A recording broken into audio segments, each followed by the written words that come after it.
Itulah kalau udah pas ya. Kan ini lama aku tadi pendeknya. Ini bentar aja. Itu memang kalau udah pas ya. Oh. Karena seperti ini. Selamat sore dari Pantai Lumban Manik bersama Pak Tobing, sang kreator seni rupa pematung. Bang apa bang? Dani. Bang Dani. Bang apa? Bang Ricky. Musik bagi santai.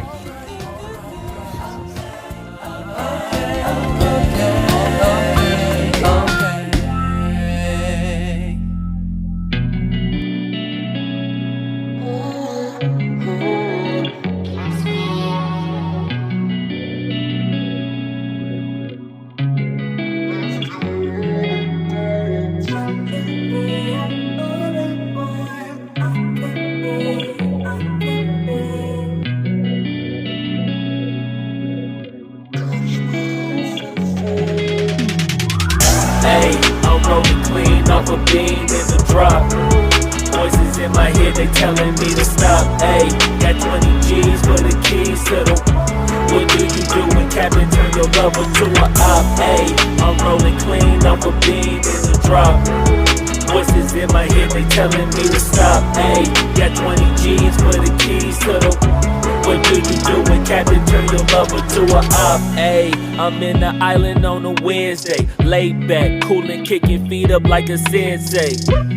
Juju hit my line like what you want, babe. Hit her with the script like working out with Hervey. No way, I'm at the gym, you at the gym. It's a small world, I might just have to link with you and him.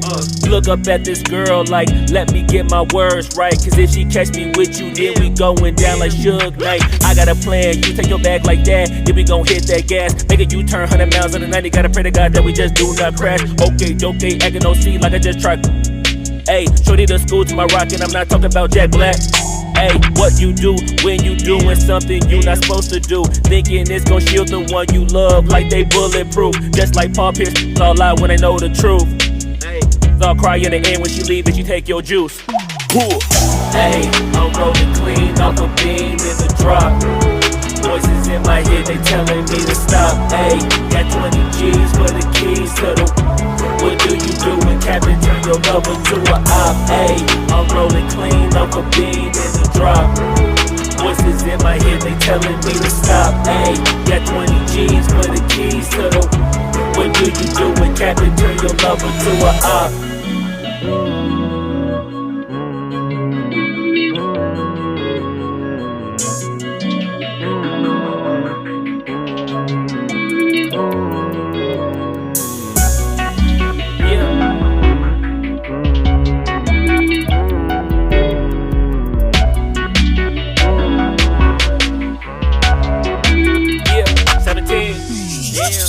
Ayy, I'm rolling clean off a beam in the drop.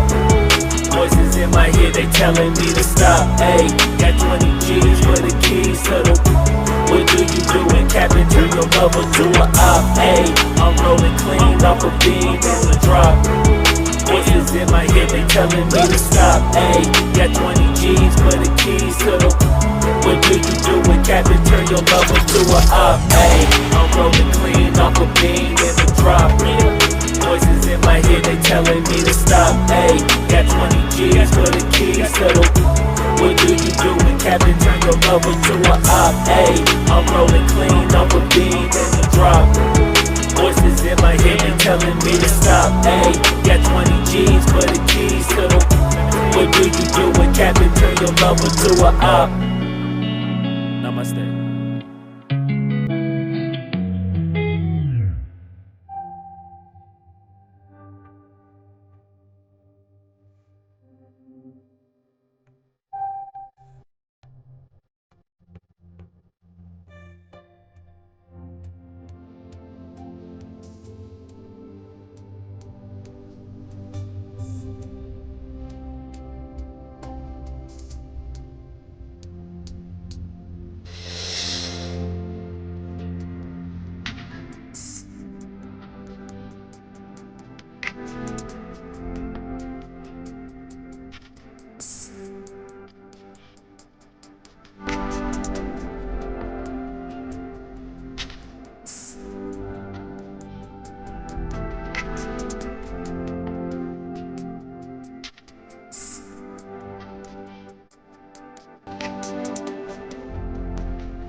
Ini masih konten untuk membuat relief.